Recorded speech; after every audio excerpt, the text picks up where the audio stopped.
Isang ginang ang aming nadaanan sa gilid ng karsada. Tila malayo ang tingin at malalim ang iniisip. Batid ko na siya'y may problema.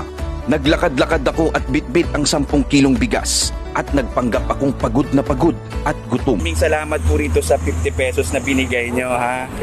Oo, ang totoo, nagpapanggap lang ako na nadukutan. Dahil meron kayong gininto ang puso at napakabait nyo, sa inyo na po ito.